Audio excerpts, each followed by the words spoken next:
మనతో పాటు కీర్తిరెడ్డి గారు ఉన్నారు, భారతీయ జనతా పార్టీ సీనియర్ నాయకులు. కీర్తిరెడ్డి గారు నమస్తే. నమస్కారం.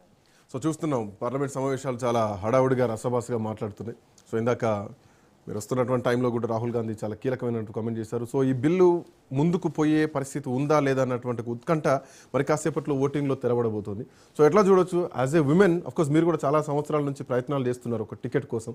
బట్ చాలామంది మీలాంటి వాళ్ళు కూడా ఎదురు చూస్తున్నటువంటి పరిస్థితులు ఉన్నాయి. ఈ రిజర్వేషన్ అమలైతే కనుక ఆల్మోస్ట్ ఒక 270 వరకు మహిళలకు అవకాశాలు లేకపోతున్నాయి. బట్ ఈ ఎట్లా చూస్తున్నారు ప్రతిపక్ష మాటల్ని?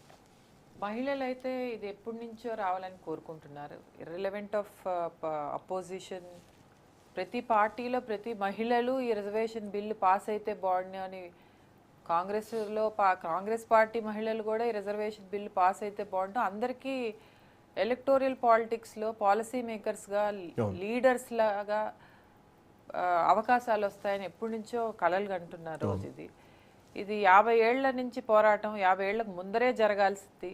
మీరు చెప్పినట్టు రాహుల్ గాంధీ గారు అమ్మగారు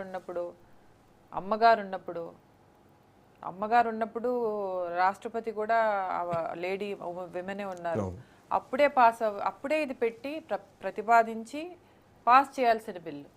మహిళల హక్కు పోరాడి తెచ్చుకోవాల్సిన అవసరం లేదు. భారతదేశంలో మహిళలకు ఎప్పుడూ ఇంపార్టెన్స్ ఇచ్చారు, ఎడ్యుకేషన్ కానీ ఇటు ఎంప్లాయ్మెంట్లో కానీ ఆ ఎడ్యుకేషన్ ఎంప్లాయ్మెంట్లో కూడా 33% 35% ఏ స్టేట్కి ఆ స్టేట్ అలాట్మెంట్ ఇచ్చినా అది యూజ్ చేసుకునేది ఇప్పటికీ అందరూ ఆ ఎంప్లాయ్మెంట్ అంటే అది కూడా ఆ కోటా కూడా యూజ్ చేయకుండా మిగిలిపోయేది from the times of independence. ఇప్పుడు అంటే 10th డ్రాప్ అవుట్స్ అయిపోయేవాళ్ళు, మిడిల్ స్కూల్కే డ్రాప్ అయిపోయేవాళ్ళు మహిళలు. చదువుకునేది కూడా ఇప్పుడు చదువుకొని అన్ని రంగాల్లో ముందరకు వచ్చి ఎంప్లాయ్మెంట్లో కూడా ఉన్నారు. అలాంటి టైంలో ఇది మోడీ గారు ఎప్పుడో కల ఇది ఎట్లయినా ఇది ఒక చట్టం చేసి వెళ్ళాలి. 33% లీడర్గా లీడర్షిప్ రోల్లో మహిళలు నిలబెట్టాలన్నది ఆయన సంకల్పం, కల. అది సెప్టెంబర్లో పెట్టారు. బట్ ఇప్పుడు అనుకోకుండా రెండు ఒకసారి, because that implementation was not happening. So నువ్వు అపోజిషన్ గా మహిళ అప్పుడు విమెన్ రిజర్వేషన్ బిల్లుకి అంటే రాహుల్ గాంధీ చెప్పేది ఒకటే, దీనివల్ల వాళ్ళు కూడా మహిళా రిజర్వేషన్కి ఏం వ్యతిరేకం కాదు, మీరు మహిళా బిల్లు తీసుకురండి, మేము కూడా దాన్ని యాక్సెప్ట్ చేస్తూ ఉంటున్నారు.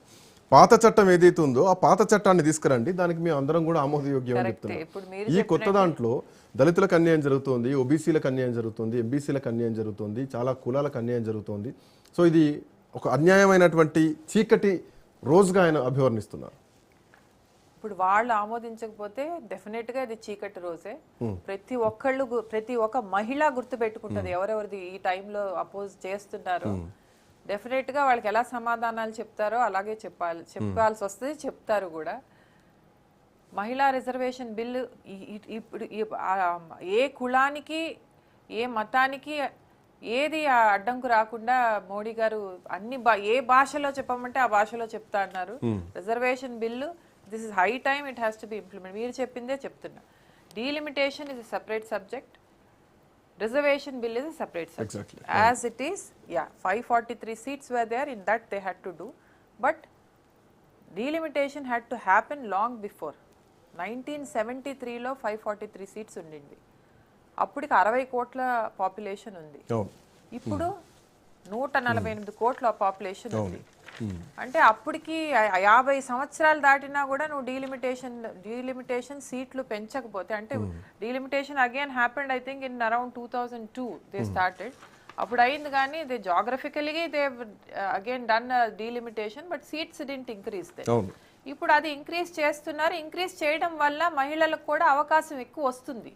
సో మహిళా సాధికారత కావాలా, మహిళా డెవలప్మెంట్ కావాలా, విమెన్ లెడ్ డెవలప్మెంట్ కావాలంటే imagine 270 people sitting in the parliament.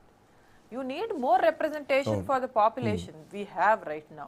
అంటే నువ్వు 20 మంది, అంటే మీరు అన్నట్టు 146 కోట్ల మంది భారత ప్రజలకు ఆల్మోస్ట్ 816 మంది లోక్సభ సభ్యులు ఖచ్చితంగా అవసరం ఉంటుంది. ఈవెన్ బ్రిటన్ లాంటి దేశంలోనే 650 మంది హౌస్ ఆఫ్ కామర్స్ సభ్యులు ఉన్నారు. అక్కడ మహా అయితే 7 కోట్ల మంది, అంటే మీన్స్ ఒక మధ్యప్రదేశ్ ఉత్తరప్రదేశ్లో ఉండేటువంటి జనాభా ఎంత ఉంటుందో అంత జనాభాకి అంత ఉంటే, భారతదేశాన్ని విషయానికి వస్తే మీరు చెప్పినట్టు ఆ పాయింట్ రావాల్సిందే, అంత రావాల్సిందే. కానీ నియోజకవర్గాల విభజన అనేది మీరు కులగణన జనగణన చేసిన తర్వాత అప్పుడు డిలిమిటేషన్ చేయాలి. కానీ డిలిమిటేషన్ చేయకుండానే, జనగణన చేయకుండానే, పాపులేషన్ కౌంట్ కాకుండానే ఇప్పుడు డిలిమిటేషన్ పెడుతున్నారు. మహిళల పేరుతోటి, రిజర్వేషన్ల పేరుతోటి నియోజకవర్గాల సంఖ్య పెంచుతున్నారు. మీరు గెలవడానికి ఈ సంఖ్య సరిపోతుంది అన్నటువంటిది ఒక బీజేపీ తెలివిగా ఆలోచించి తీసుకొస్తున్నారు అన్నది ప్రతిపక్షాలు చేస్తున్న కామెంట్.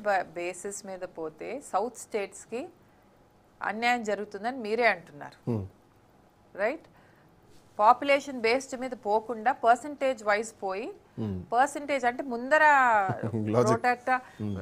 దాని మీద ముందర ఎన్ని సీట్లు, ముందర ఎంత పర్సంటేజ్ ఆఫ్ షేర్ తెలంగాణకు ఉండిందో అట్లా ఇప్పుడు మనకి 4 కోట్ల జనాభా, 4 కోట్ల మీద మీరు పాపులేషన్ దాని మీద పోతే ఉత్తరప్రదేశ్ మన యూపీకి 24 కోట్లు ఉంది జనాభా.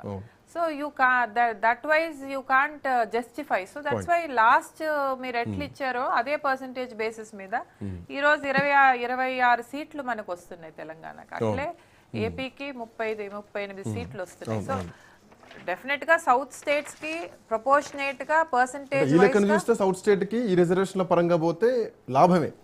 కానీ బౌండరీస్ పరంగా, పాపులేషన్ పరంగా పోతే మాత్రమే కష్టం అయ్యేటువంటి ఛాన్సెస్. అలా కూడా లేదు. బౌండరీస్ కూడా hours are smaller states compare to the north states. If you compare UP, it's a bigger state. Of course ఇప్పుడు ఎట్లా ఉందంటే సింపుల్ లాంగ్వేజ్ లో చెప్పాలంటే 10 మంది పిల్లలకి ఒక మాస్టర్ని పెడతారు. 10 మంది పిల్లలకి పెట్టాము, మళ్ళీ ఒక 100 మందిని అందులో జాయిన్ చేస్తే అదే చదువు వాళ్ళకి చెప్పాలంటే డైల్యూట్ అవుద్ది. So you need to increase your sections, then you need to increase your classrooms, then again schools and colleges and branches. అట్లనే ఇది రిప్రజెంటేషన్, ఒక ఎంపీ రిప్రజెంటేషన్, స్టేట్ పంచాయతీలు పెరిగినాయి, విలేజెస్ పెరిగినాయి. సో దాని బేసిస్ మీద you need to increase your MP representation. So you'll have ఎంపీకి కూడా వచ్చే ఫండ్స్ ఎక్కువ ఉంటాయి, you can solve the issues better. So మీరు ఏమనుకుంటున్నారు, ఈ బిల్లు ముందుకు పోతుంది అనుకుంటున్నారా? రిజర్వేషన్ చట్టం అమల్లోకి వచ్చే అవకాశం ఉందా? పోవాలా రెండు reservation inevitably it has to pass, irrelevant of delimitation or not.